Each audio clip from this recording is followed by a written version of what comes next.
दोस्तों, इस वक्त बलूचिस्तान में जारी लापता अफराद की बाजियाबी के लिए शुरू की जाने वाली तहरीक जोर पकड़ती जा रही है। बलूचिस्तान में अवाम अपने हकूक के लिए बाहर निकले हैं। एक सियासी गैर यकीनी सी सूरत पैदा हो गई है। जिस तरह गुज़श्ता दिनों हमने देखा कि बलूचिस्तान के साली शहर ग्वादर में बलोच राजमुजी यानी कि बलोच नेशनल गैदरिंग का इनेकाद किया गया और इस गैदरिंग को रोकने के लिए सूबाई हुकूमत की जानिब से जिस तरह ताकत का इस्तेमाल किया गया, उसके रद्द अमल में तकरीबन 10 से 12 दिन तक जो है वो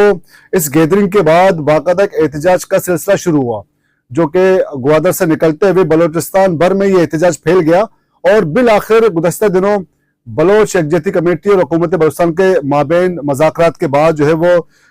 ये धरना एहतजाज ख़त्म किया गया। लेकिन ग्वादर के बाद बलोच यकजहती कमेटी की जानिब से तुरबत में जो है वो पावर शो किया गया और अब इसके बाद मस्तूंग और फिर इसके बाद बलूचिस्तान के दारुल खिलाफा कोयटा में जो है बलोच यकजहती कमेटी की जानिब से पावर शो किया जा रहा है। और कोयटा पहुंचकर जो है वो डॉक्टर मारंग बलोच, जो कि बलोच यकजहती कमेटी और उस सारी मूवमेंट को जो लीड कर रही हैं, वो आइंदा के लामल का ऐलान करेंगे। लेकिन कहा जा रहा है कि कोयटा के बाद जो है वो बलूचिस्तान भर में यानी कि तमाम डिस्ट्रिक्ट में बलोच यकजहती कमेटी की जानिब से जो है वो मरहलावार पावर का जो है वो पावर शो किया जाएगा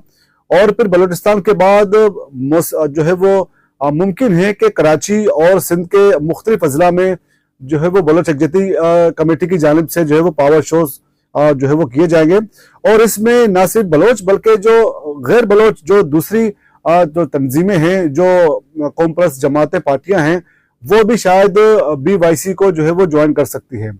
लेकिन इस एहतजाज के नतीजे में जहां हमने देखा कि बलूचिस्तान में रोजमर्रा मामूलात जिंदगी शदीद मुतासिर हुई और इसमें हुकूमत को और लोगों को जो है वो इसमें नुकसान भी उठाने पड़े, लेकिन वही दूसरी जानिब डॉक्टर मारंग बलोच को भी एक बहुत बड़े नुकसान का सामना करना पड़ा।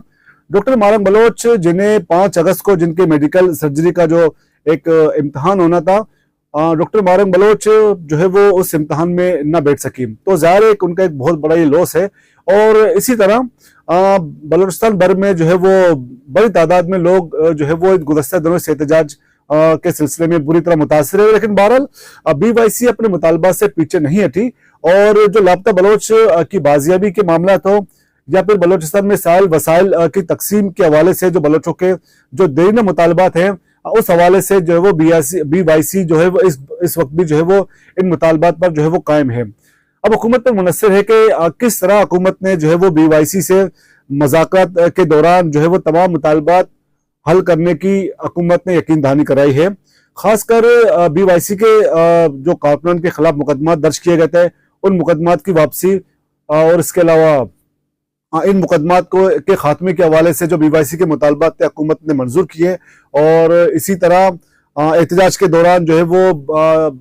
BYC के कारकुनों पर जो फायरिंग की गई, के नतीजे में कुछ जाम बहक हुए, कुछ जख्मी हो गए, तो उनके हवाले से भी जो BYC के मुतालबात थे। और इसके अलावा सबसे बड़ा मुतालबा BYC का ये भी था कि इस एहतजाज के दौरान जो कारकुनान के खिलाफ तो मुकदमा चले हुकूमत ने ख़त्म करने की यकीनदानी तो कराई है, लेकिन आइंदा भी जो है वो इस कनेक्शन में BYC के साथ किसी भी और किसी कारकुनों को न तो उन्हें हरास किया जाएगा और मुस्तकबिल में भी किसी कारकुन के खिलाफ इस एहतजाज को लेकर कोई मुकदमा दर्ज नहीं किया जाएगा। ये सुबह हुकूमत की जानिब से जो यकीनदानी कराई गई थी, तो इस हवाले से अब देखते हैं कि हुकूमत की जानिब से किस हद तक जो है वो इन पर अमल दरामद किया जा सकता है। लेकिन बहरहाल BYC की मकबूलियत को जिस तरह पहले तो बलूचिस्तान हुकूमत बहुत ही लाइटली इस मामले को ले रही थी कि कितने दिनों तक जो है वो एहतजाज का सिलसिला जारी रहा। बलूचिस्तान का जो है वो दीगर सूबों के साथ न सिर्फ जमीनी बल्कि मवासलाती राब्ता भी एक तरह से मुनक़ता हो चुका था और कई दिनों तक जो ग्वादर से जो लोग बाहर निकले हुए थे वो बुरी तरह पसके रह गए थे, या जो लोग बलूचिस्तान गए हुए थे वो भी पूरी तरह जो है वो मैसूर होकर एक तरह से रह गए थे। तो जो है वो लोगों की आमद और रफ्त पे जो है एक तरह से गैर एलानिया जो है पाबंदी आयद की गई थी, चकदम किया गया कि इस एहतजाज को खत्म किया गया। लेकिन अब देखना यह कि हुकूमत किस हद तक संजीदा है। अब हम बात करते हैं जो है वो BYC के हवाले से कि एक तरफ तो हमने देखा कि इस ग्वादर एहतजाज के दौरान नेशनल मीडिया का जो रवैया था, एक तरह से बिल्कुल मीडिया ब्लैकआउट भी हमने देखा कि नेशनल मीडिया में खबरें नहीं चली,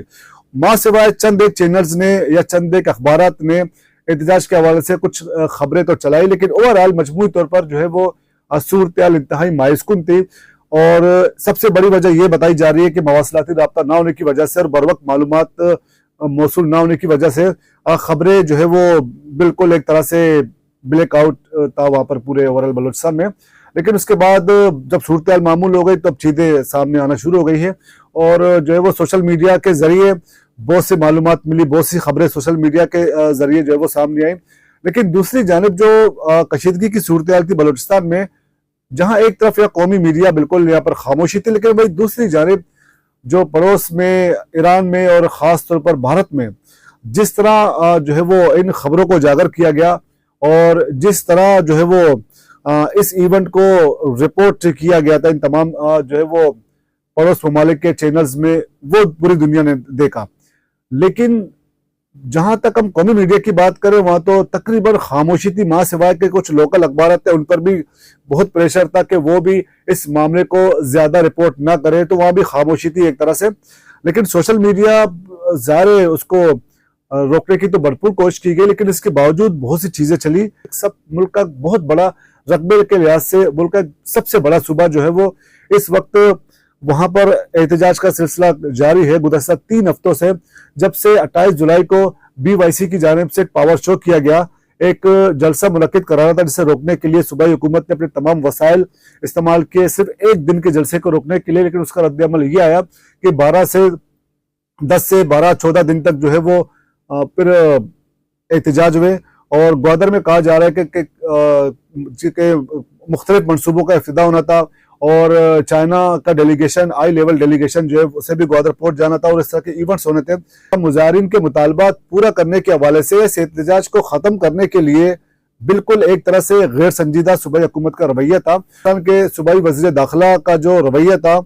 वो बड़ा अफसोसनाक था कि जिसने जो है वो ताकत के इस्तेमाल का बार बार वो अंदिया देते रहे और इस्तेमाल भी करते रहे। मुख्तलिफ इलाकों में मस्तूंग में और मुख्तलिफ इलाकों में जो है फायरिंग के वाक़यात भी हुए और कई मुजाहिरीन जख्मी भी हो गए। लॉ इन्फोर्समेंट और मुजाहिरीन भी बहुत से मकामात में एक दूसरे के आमने सामने भी आ गए। तो एक तरह से ये गैर संजीदा रवैया था जो है वो हुकूमत की जानिब से कि इस मसले को बगैर किसी तशद्दुद के भी हल किया जा सकता था। लेकिन सबसे पहले तशद्दुद का इस्तेमाल किया गया ताकि इस जलसे को रोका जा सके, लेकिन उस तरीके से हुआ नहीं। उसका रद्द-ए-अमल ये आया कि एक जलसे को एक दिन का जलसा मुनक्किद नहीं होने दिया गया, बल्कि जलसा तो हो गया लेकिन इसे रोकने के लिए भरपूर कोशिश की गई। लेकिन बाद में उसका ये रिएक्शन सामने आया कि अब एक दिन का जलसा जो है वो एक तवील एहतजाज में जो है वो तब्दील हो गया और शहर भर के जहां जहां से लोग इस जलसे में शिरकत के लिए आ रहे थे उनको ग्वादर में दाखिल होने ही नहीं दिया गया। नतीजा ये निकला कि जो लोग जहां पर थे वहीं पर बैठ के उन्होंने जो है वो हुकूमत के खिलाफ, सूबाई हुकूमत के खिलाफ धरना दिया और एहतजाज किया और कई दिन तक ये एहतजाज जो है वो चलता रहा। बिलाखिर गुज़श्ता दिनों जो है वो BYC और सूबाई हुकूमत के दरमियान किसी मदाखलत के नतीजे में या किसी भी वजह से बहरहाल मुज़ाकरात हुए और लिखत में भी कुछ चीजें मामला तय पा गए। लेकिन अब देखना ये है कि इन मामलात पर, इन मुज़ाकरात पर मनोवन अमल दरामद होता है या नहीं। जबकि सूबाई हुकूमत का तो ये दावा है कि जो मुतालबात थे, जो जायज़ मुतालबात थे वो पूरे किए जाएंगे। और दूसरी जानिब बलोच यकजहती कमेटी ने भी अंदिया दिया है कि मुतालबात पूरे ना होने की सूरत में वो एहतजाज का हक रखते हैं। दूसरी बात है इस एहतजाज के दौरान जो एक और अफसोसनाक जो बात सामने आई है, BYC को दहशतगर्दों के जो है वो एक प्रॉक्सी के तौर पर जो है वो डिक्लेयर किया गया और इस हवाले से सूबाई हुकूमत का मौक़िफ़ ये है कि हो सकता है शायद कुछ शवाहिद हो सकता है,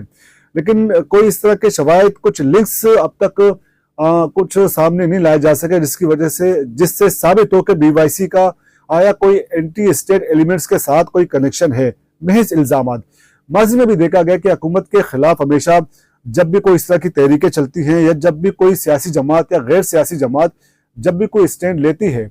तो उसके बाकायदा जो है वो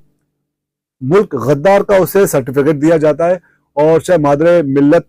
फातिमा जिना से लेकर फिर मारम बलोच तक जो है वो, और पता नहीं इनसे पहले भी कितने ऐसे सियासतदानों को, ऐसे लीडरों को जो है वो मुल्क दुश्मन करार दिया जा चुका है क्योंकि वो हुकूमत वक्त के खिलाफ वो निकलते हैं। ये मुहिम, ये जो तहरीक जारी है, मुतालबात उनके बिल्कुल जो कानून के अंदर रहते हुए अपने मुतालबात पेश कर रहे हैं और BYC की डॉक्टर मारम बलोच भी कह रहे हैं कि वो इस आइन में रहते हुए जो है अपनी एक ये कंपेन अपनी मुहिम चला रहे हैं, और जिसमें कोई गैर आईनी बात नहीं शामिल नहीं है, कोई ऐसी बात शामिल नहीं है कि जो कि रियासत के मुफाद के जो कोई खुदा न ख्वास्ता उसके खिलाफ कोई बात ऐसी चली जाए, कोई ऐसी बात ही नहीं है। तो आइन में रहते हुए अपने मुतालबात कर रहे, अपनी मूवमेंट चला रहे, और उन मुतालबात को तस्लीम करने या उनकी बात सुनने के बजाय उन्हें दहशतगर्द करार दिया जा रहा है। में भी इस तरह की चीजें होती रही है कि बगैर किसी आपके पास जो है वो बगैर किसी सबूत के किसी को भी दहशतगर्द करार देना, ये तो बिल्कुल एक मुल्क में आम सी बात हो गई है। और लेकिन बहरहाल एक बहुत बड़ा पावर शो इस वक्त बलूचिस्तान में देखा जा रहा है, लेकिन कौमी मीडिया बिल्कुल खामोश है, और बाकी सूबों और बाकी शहरों के लोग बिल्कुल इस वक्त बलूचिस्तान की सूरत से शायद बाखबर नहीं है। कशीदगी सी सूरत है इस वक्त बलूचिस्तान में, और यूँ लगता है कि जो है वो पूरा सूबा निकल गया हो। हुकूमत की जानिब से दावा किया जा रहा है कि जी बहुत कम लोग हैं, शायद सैकड़ों में होंगे, लेकिन जो आज़ाद ज़राए से जो मालूमात मिल रही है, जो उनकी तादाद सोशल मीडिया से जो चीज़ें आ रही हैं कि बहुत बड़ी तादाद निकली है। कुछ लोग तो मुख्तलिफ इलाकों में ग्वादर को लेकर कहते हैं कि जी लाखों की तादाद में लोग निकले हैं, और तुर्बत में भी हमने देखा कि बड़ी तादाद में जो है वो न सिर्फ तुर्बत के लोग थे, बल्कि जो ग्वादर से जो उनके साथ आने वाले लोग थे वो भी इस वक्त भी इस जो है वो इस रैली में या इस जो मूवमेंट में अभी तक वो साथ हैं, और बलूचिस्तान भर से लोग जो है उन्होंने इस कैंपेन को ज्वाइन किया हुआ है। तो अब देखते हैं कि आइंदा चंद दिनों में हम मजीद पेशरफ देखेंगे कि मस्तूंग, फिर उसके बाद कोयटा में जब बीवाईसी का ये बीवाईसी की क़यादत जब पहुंचेगी वहां पर, क्या वो ऐलान करेंगे, और आइंदा का इनका क्या लायामल होगा, उस हवाले से जो भी मालूमात होगी वो हम आपके सामने शेयर करेंगे। लेकिन बहरहाल ये है कि हुकूमत की जानिब से जो यकीन दहानी कराई गई है कि वो लापता अफराद के हवाले से उनको जो फहरिस्त फराम की गई है, और बाकी इसके अलावा जो बाकी मुतालबात की फहरिस्त थी जिसे हुकूमत ने जो है वो तस्लीम करने की यकीन दहानी कराई है, तो देखते हैं कि इन फ्यूचर इस पे कहाँ तक अमल दरामद होता है। तो अब तक के लिए इतना ही। आइंदा एक और वीडियो के साथ इजाज़त दीजिए। अल्लाह हाफिज़।